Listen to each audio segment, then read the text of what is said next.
ರಾಜ್ಯ ಸರ್ಕಾರದ ಮಹತ್ವಾಕಾಂಕ್ಷಿ ಯೋಜನೆ ಅಂತಂದ್ರೆ ಅದು ಗ್ಯಾರಂಟಿ ಯೋಜನೆ. ಈ ಗ್ಯಾರಂಟಿ ಯೋಜನೆಗಳ ಪೈಕಿ 2 ಗ್ಯಾರಂಟಿ ಯೋಜನೆಗಳ ಫಲಾನುಭವಿಗಳ ಪರಿಷ್ಕರಣೆಗೆ ರಾಜ್ಯ ಸರ್ಕಾರ ನಿರ್ಧಾರ ಮಾಡಿದೆಯಾ? ನಿನ್ನೆಯ SIR ವಿಶೇಷ ಸಭೆಯಲ್ಲೇ ಗ್ಯಾರಂಟಿ ಪರಿಷ್ಕರಣೆಗೆ ನಿರ್ಧಾರ ಆಗಿದೆಯಂತೆ. ಯಾರಿಗೆ ಅನಗತ್ಯವಾಗಿ ಗ್ಯಾರಂಟಿಗಳು ತಲುಪ್ತಾ ಇದೆ ಅಂತ ಪರಿಶೀಲನೆ ಮಾಡೋದು. ತಿಂಗಳಿಗೆ 2,000 ಕೊಡೋ ಗೃಹಲಕ್ಷ್ಮಿ ಫಲಾನುಭವಿಗಳ ಪರಿಷ್ಕರಣೆ ಆಗುತ್ತೆ. ಒಟ್ಟು 2 ಗ್ಯಾರಂಟಿ ಸ್ಕೀಮ್ಗಳ ಫಲಾನುಭವಿಗಳ ಪರಿಷ್ಕರಣೆಗೆ ಮಹತ್ವದ ನಿರ್ಧಾರ. ಅನಗತ್ಯವಾಗಿ ಗ್ಯಾರಂಟಿಯ ಲಾಭ ಪಡಿತಾ ಇರುವವರು ಅಂಥವರ ಪರಿಷ್ಕರಣೆಗೆ ರಾಜ್ಯ ಸರ್ಕಾರ ಈಗ ನಿರ್ಧಾರವನ್ನ ಮಾಡಿದೆ.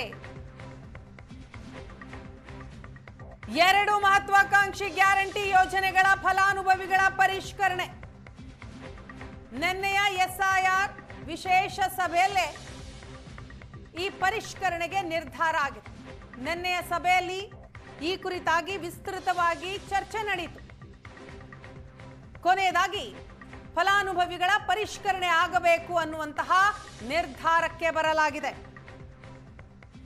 ಈ ನಿರ್ಧಾರಕ್ಕೆ ಪ್ರಮುಖ ಕಾರಣ ಏನು ನೋಡ್ತಾ ಹೋಗೋದಾದ್ರೆ, ಪ್ರಮುಖವಾಗಿ ಯೋಜನೆಯಲ್ಲಿ ಪಾರದರ್ಶಕತೆ ತರಬೇಕು ಮತ್ತು ಅರ್ಹ ಫಲಾನುಭವಿಗಳಿಗೆ ಮಾತ್ರ ಸರ್ಕಾರದಿಂದ ಸಿಗಬೇಕಾದಂತಹ ಸೌಲಭ್ಯ ಸಿಗಬೇಕು ಅನ್ನುವಂತಹ ಹಿನ್ನೆಲೆಯಲ್ಲಿ ಈ ಪರಿಷ್ಕರಣೆಗೆ ರಾಜ್ಯ ಸರ್ಕಾರ ಮುಂದಾಗಿದೆ. ಹೊಸದಾಗಿ ಗೃಹಲಕ್ಷ್ಮಿ ಯೋಜನೆಗೆ ಅರ್ಜಿ ಆಹ್ವಾನಕ್ಕೆ ಸರ್ಕಾರ ಚಿಂತನೆಯನ್ನ ನಡೆಸಿದೆ. ಎಲ್ಲ ಗೃಹಲಕ್ಷ್ಮಿ ಫಲಾನುಭವಿಗಳಿಂದ ಹೊಸದಾಗಿ ಅರ್ಜಿ ಆಹ್ವಾನಕ್ಕೆ ಚಿಂತನೆ. ಮತ್ತೊಂದು ಗ್ಯಾರಂಟಿ ಅಂತಂದ್ರೆ ಅದು ಗೃಹ ಜ್ಯೋತಿ. ಈ ಗೃಹ ಜ್ಯೋತಿ ಫಲಾನುಭವಿಗಳಿಂದಲೂ ಕೂಡ ಹೊಸ ಅರ್ಜಿ ಸ್ವೀಕಾರಕ್ಕೆ ಈಗ ಚಿಂತನೆ ನಡೆದಿದೆ. ಸರ್ಕಾರ ಪ್ಲಾನ್ ಮಾಡಿಕೊಂಡಿದೆ. ಒಂದೇ ಮನೆಯಲ್ಲಿ 2 ಗೃಹಲಕ್ಷ್ಮಿ ಯೋಜನೆಯ ಲಾಭವನ್ನೇನಾದರೂ ಪಡಿತಾ ಇದ್ರೆ ಅದನ್ನ ಕಟ್ ಮಾಡಬೇಕು. ಹಾಗೆ ಆದಾಯ ತೆರಿಗೆದಾರರು ಮೃತಪಟ್ಟವರಿಗೂ ಕೂಡ ಗೃಹಲಕ್ಷ್ಮಿಯ ದುಡ್ಡು ಹೋಗ್ತಾ ಇದೆ, ಅಲ್ಲೂ ಕೂಡ ಪರಿಷ್ಕರಣೆ ಆಗಬೇಕು. 1.24 ಕೋಟಿ ಗೃಹಲಕ್ಷ್ಮಿ ಫಲಾನುಭವಿಗಳ ಪರಿಶೀಲನೆಗೆ ಸರ್ಕಾರ ಚಿಂತನೆಯನ್ನ ಮಾಡಿಕೊಂಡಿದೆ. ಗೃಹಲಕ್ಷ್ಮಿ ಫಲಾನುಭವಿಗಳಿಂದ ಹೊಸ ಅರ್ಜಿ ಸಲ್ಲಿಕೆ ಮಾಡೋದಿಕ್ಕೆ ಸಿದ್ಧತೆಗಳಾಗ್ತಾ ಇದೆ. ಅರ್ಜಿ ಸಲ್ಲಿಕೆ ಸ್ವೀಕಾರ, ಹೊಸ ಅರ್ಜಿ ಸಲ್ಲಿಸಿದವರ ಪರಿಶೀಲನೆ ನಡೆಸಿ ಅರ್ಹರಿಗೆ ಈ ಯೋಜನೆಯ ಲಾಭವನ್ನ ತಲುಪಿಸೋದು. ಗೃಹಲಕ್ಷ್ಮಿ ಯೋಜನೆ ಅರ್ಹರಿಗೆ ಮಾತ್ರ ಸಿಗಬೇಕು ಅನ್ನುವಂತಹ ನಿರ್ಧಾರಕ್ಕೆ ಸರ್ಕಾರ ಬಂದಿದೆ. ಹಾಗಾಗಿ ಪರಿಷ್ಕರಣೆಗೆ ಮುಂದಾಗಿದೆ. ಒಂದೇ ಮನೆಯಲ್ಲಿ 2 ಗೃಹಲಕ್ಷ್ಮಿ ಯೋಜನೆಯ ಲಾಭ ಪಡೀತಾ ಇದ್ರೆ ಅದನ್ನ ಕಟ್ ಮಾಡು. ಆದಾಯ ತೆರಿಗೆದಾರರು ಮೃತಪಟ್ಟವರಿಗೂ ಈಗ ಗೃಹಲಕ್ಷ್ಮಿಯ ದುಡ್ಡು ಹೋಗ್ತಾ ಇದೆಯಂತೆ. 1.24 ಕೋಟಿ ಗೃಹಲಕ್ಷ್ಮಿ ಫಲಾನುಭವಿಗಳ ಪರಿಷ್ಕರಣೆಗೆ ಸರ್ಕಾರ ಚಿಂತನೆ ಮಾಡಿದೆ. ಮೃತಪಟ್ಟವರ ಹೆಸರಿಗೂ ಗೃಹಲಕ್ಷ್ಮಿ ಗ್ಯಾರಂಟಿ ತಲುಪ್ತಾ ಇದೆ. ಯೋಜನೆಯ ದುಡ್ಡು ಅನರ್ಹ ಗೃಹಲಕ್ಷ್ಮಿ ಯೋಜನೆಯ ಫಲಾನುಭವಿಗಳಿಗೆ ಹೋಗ್ತಾ ಇರುವಂತಹ ಹಿನ್ನೆಲೆಯಲ್ಲಿ ಪರಿಷ್ಕರಣೆ ಆಗಬೇಕು ಅಂತ ಎಲ್ಲ ಫಲಾನುಭವಿಗಳಿಂದ ಈಗ ಅರ್ಜಿ ಸ್ವೀಕರಿಸಿ ಪರಿಷ್ಕರಿಸೋದಿಕ್ಕೆ ಸರ್ಕಾರ ನಿರ್ಧಾರವನ್ನ ಮಾಡಿದೆ. ಗೃಹಲಕ್ಷ್ಮಿ ಹಾಗೂ ಗೃಹ ಜ್ಯೋತಿ ಈ 2 ಗ್ಯಾರಂಟಿ ಯೋಜನೆಗಳ ಫಲಾನುಭವಿಗಳ ಪರಿಷ್ಕರಣೆಗೆ ಸರ್ಕಾರ ನಿರ್ಧಾರವನ್ನ ಮಾಡಿದೆ.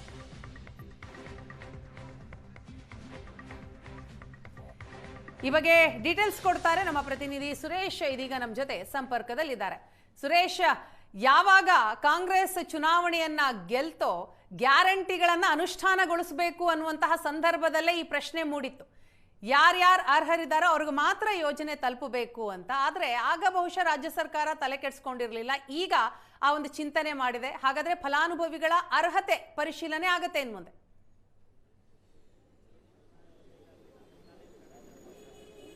ವೀಣಾ, ನಿನ್ನೆ ನಡೆದಂತಹ SIR ಸಭೆಯಲ್ಲಿ ಈ ಬಗ್ಗೆ ಒಂದು ಚಿಂತನೆ ನಡೆದಿದೆ. ಅಂದರೆ ಗೃಹಲಕ್ಷ್ಮಿ ಮತ್ತು ಗೃಹ ಜ್ಯೋತಿ ಈ 2 ಗ್ಯಾರಂಟಿ ಯೋಜನೆಗಳೇನಿದೆ ಇವುಗಳನ್ನು ಪರಿಷ್ಕರಣೆ ಮಾಡಬೇಕು ಅನ್ನುವಂಥ ನಿಟ್ಟಿನಲ್ಲಿ ಒಂದು ಚರ್ಚೆ ಆಗಿದೆ. ಅಂದರೆ ಗೃಹಲಕ್ಷ್ಮಿ ಮನೆಯ ಯಜಮಾನಿಗೆ 2,000 ರೂಪಾಯಿ ಪ್ರತಿ ತಿಂಗಳಿಗೆ ಕೊಡುವಂತಹ ಯೋಜನೆ ಇದಾಗಿದೆ. ಇದನ್ನು ಅನುಷ್ಠಾನ ಮಾಡುವಂಥ ಸಂದರ್ಭದಲ್ಲೇ ವ್ಯಾಪಕವಾಗಿ ವಿಪಕ್ಷಗಳಿಂದ ಟೀಕೆ ಎದುರಾಗಿತ್ತು. ಅಂದರೆ ಗ್ಯಾರಂಟಿಗಳನ್ನು ಕಾಂಗ್ರೆಸ್ ಸರ್ಕಾರದಿಂದ ಕೊಡೋದಕ್ಕೆ ಆಗೋದಿಲ್ಲ, ಇದು ಬೊಕ್ಕಸಕ್ಕೆ ಒಂದು ನಷ್ಟ ಆಗುತ್ತೆ ಅನ್ನುವಂಥ ನಿಟ್ಟಿನಲ್ಲಿ ವಿಪಕ್ಷಗಳು ಸಾಕಷ್ಟು ಟೀಕೆಯನ್ನು ಮಾಡಿದ್ದು. ಆದಾಗ್ಯೂ ರಾಜ್ಯ ಸರ್ಕಾರ ಇದನ್ನು ಏನು ಪ್ರಣಾಳಿಕೆಯಲ್ಲಿ ಯೋಜನೆಗಳನ್ನು ಘೋಷಣೆ ಮಾಡಿತ್ತು ಅದರಂತೆಯೇ ಏನು ಗ್ಯಾರಂಟಿಗಳನ್ನು ಜಾರಿಗೆ ತರಲಾಯಿತು. ಆದರೆ ಅದಾದ ಬಳಿಕ ಈಗ ಸರ್ಕಾರ ಅಸ್ತಿತ್ವಕ್ಕೆ ಬಂದು 3 ವರ್ಷಗಳಾದ ಬಳಿಕ ಒಂದಷ್ಟು ಪರಿಷ್ಕರಣೆಗೆ ಮುಂದಾಗಿರುವಂಥದ್ದು. ಅಂದರೆ ಮನೆಯ ಯಜಮಾನಿ ಒಬ್ಬರಿಗೆ ಗೃಹಲಕ್ಷ್ಮಿ ಯೋಜನೆ ತಲುಪಬೇಕು ಅನ್ನುವಂಥದ್ದು ಸರ್ಕಾರದ ಒಂದು ಯೋಜನೆಯ ಉದ್ದೇಶ. ಆದರೆ ಮೃತಪಟ್ಟವರ ಹೆಸರಿನಲ್ಲೂ ಕೂಡ ಗೃಹಲಕ್ಷ್ಮಿ ಯೋಜನೆ ಇರುವಂಥದ್ದು, ಒಂದು ಮನೆಯಲ್ಲಿ ಇಬ್ಬಿಬ್ಬರು ಆ ಒಂದು ಯೋಜನೆಯ ಲಾಭವನ್ನು ಪಡಿತಾ ಇರುವಂಥದ್ದು, ಹೀಗೆ ಅನೇಕ ಲೋಪದೋಷಗಳಿದೆ, ಅದನ್ನು ಸರಿಪಡಿಸಬೇಕು ಅನ್ನುವಂಥದ್ದು ಸರ್ಕಾರದ ಚಿಂತನೆ. ಅದರ ಜೊತೆಯಲ್ಲಿ ಗೃಹಜ್ಯೋತಿ ಯೋಜನೆ ಕೂಡ ಆ ಒಂದು ಯೋಜನೆಯನ್ನು ಕೂಡ ಜಾರಿಗೆ ತರಲಾಗಿತ್ತು. ಈಗ ಇನ್ಕಮ್ ಟ್ಯಾಕ್ಸ್ ಕಟ್ತಾ ಇರುವಂಥವರು ಕೂಡ ಗೃಹಜ್ಯೋತಿ ಯೋಜನೆಯ ಲಾಭವನ್ನು ಪಡಿತಾ ಇರುವಂಥದ್ದು ಸರ್ಕಾರದ ಗಮನಕ್ಕೆ ಬಂದಿದೆ. ಹಾಗಾಗಿ ಈ ಒಂದು 2 ಯೋಜನೆಗಳನ್ನು ಸಮಗ್ರವಾಗಿ ಪರಿಷ್ಕರಣೆ ಮಾಡಿ ಅರ್ಹರಿಗೆ ಮಾತ್ರ ಈ ಒಂದು ಯೋಜನೆಯ ಲಾಭ ತಲುಪಬೇಕು ಅನ್ನುವಂಥ ನಿಟ್ಟಿನಲ್ಲಿ, ಅಂದರೆ ಸುಮಾರು ಈಗಾಗಲೇ 1.24 ಕೋಟಿ ಜನ ಈ ಯೋಜನೆಯ ಲಾಭವನ್ನು ಪಡಿತಾ ಇದ್ದಾರೆ. ಹಾಗಾಗಿ ಈ 2 ಯೋಜನೆಗಳನ್ನು ಪರಿಷ್ಕರಣೆ ಮಾಡಬೇಕು ಅನ್ನುವಂಥದ್ದು ಸದ್ಯದ ಸರ್ಕಾರದ ಚಿಂತನೆ. ಇದನ್ನು ನಿನ್ನೆ ನಡೆದಂತಹ SIR ಸಭೆಯಲ್ಲಿ ಸಮಗ್ರವಾಗಿ ಚರ್ಚೆ ಕೂಡ ಮಾಡಲಾಗಿದೆ. ಪರಿಷ್ಕರಣೆ ಅಂದ್ರೆ ಹೇಗೆ ಮಾಡುತ್ತೆ ಸರ್ಕಾರ? ಈ ಬಗ್ಗೆ ಏನ್ ಯೋಚನೆಯನ್ನ ಮಾಡಿದೆ? ಮತ್ತೆ ಹೊಸದಾಗಿ ಅರ್ಜಿಯನ್ನ ಹಾಕಿ ಅಂತ ಹೇಳೋದಾ, ಹೇಗೆ?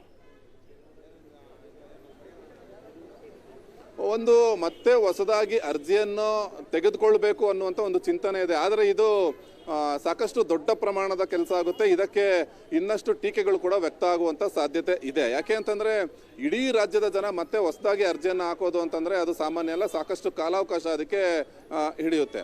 ಆದರೆ ಸರ್ಕಾರದ ಮುಂದೆ ಇರುವಂತಹ ಇದರಲ್ಲಿರುವಂತಹ ಲೋಪದೋಷಗಳೇನಪ್ಪ ಅಂತಂದರೆ ಗೃಹಲಕ್ಷ್ಮಿಯನ್ನು ಒಂದು ಮನೆಯ ಒಬ್ಬರಿಗೆ ಅನ್ನುವಂಥ ನಿಟ್ಟಿನಲ್ಲಿ ಸರ್ಕಾರ ಆಗ ಘೋಷಣೆ ಮಾಡಿತ್ತು. ಆದರೆ ಇದೀಗ ಕೆಲವೊಂದು ಕಡೆ ಒಂದು ಮನೆಯಲ್ಲಿ ಇಬ್ಬಿಬ್ರು ಈ ಒಂದು ಯೋಜನೆಯ ಲಾಭವನ್ನು ಪಡಿತಾ ಇರುವಂಥದ್ದು ಮತ್ತು ಮೃತಪಟ್ಟವರ ಹೆಸರಿನಲ್ಲೂ ಕೂಡ ಇರುವಂಥದ್ದು. ಅಂದರೆ ಈಗ ದೂರವಾಣಿ ಸಂಖ್ಯೆ, ಮೊಬೈಲ್ ಸಂಖ್ಯೆಯನ್ನು ಮೃತಪಟ್ಟವರ ಹೆಸರಿನಲ್ಲಿ ಇರುತ್ತೆ, ಅದಕ್ಕೆ ಲಿಂಕ್ ಆಗಿರುವಂಥವರು ಅಲ್ಲೂ ಕೂಡ ಅವ್ರಿಗೂ ಕೂಡ ಗೃಹಲಕ್ಷ್ಮಿ ಯೋಜನೆಯ ಲಾಭಗಳು ಸಿಗ್ತಾ ಇರುವಂಥದ್ದು.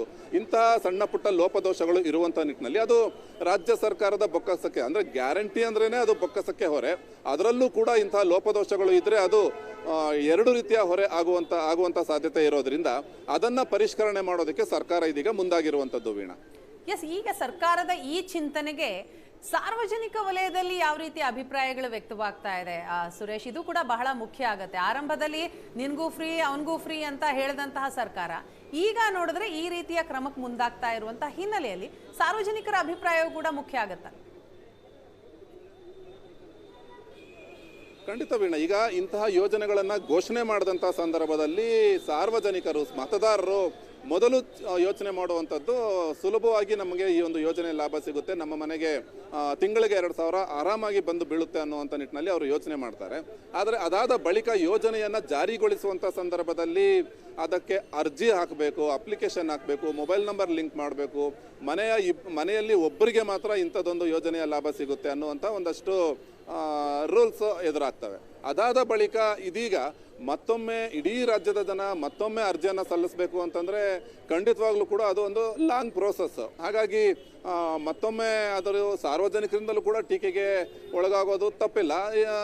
ಈಗ ನಿನ್ನೆಯಷ್ಟೇ ಈ ಬಗ್ಗೆ ಚರ್ಚೆ ಆಗಿರೋದ್ರಿಂದ ಈಗಿನ್ನೂ ಇದು ಪ್ರಿಲಿಮಿನರಿ ಸ್ಟೇಜ್ನಲ್ಲಿದೆ. ಬಹುತೇಕ ಸರ್ಕಾರವೇನಾದರೂ ಅಂತಹ ಒಂದು ಯೋಜನೆಗೆ, ಅಂದರೆ ಇದನ್ನು ಅನುಷ್ಠಾನಗೊಳಿಸೋದಕ್ಕೆ ಮುಂದಾದರೆ ಸಾರ್ವಜನಿಕರಿಂದಲೂ ಕೂಡ ವ್ಯಾಪಕವಾದ ಟೀಕೆಗೆ ಒಳಗಾಗೋದ್ರಲ್ಲಿ ತಪ್ಪಿಲ್ಲ. ವೀಣಾ, ಎಸ್ ಸುರೇಶ್, ಬರ್ತೀನಿ, ಹಾಗೆ ಸಂಪರ್ಕದಲ್ಲಿರಿ.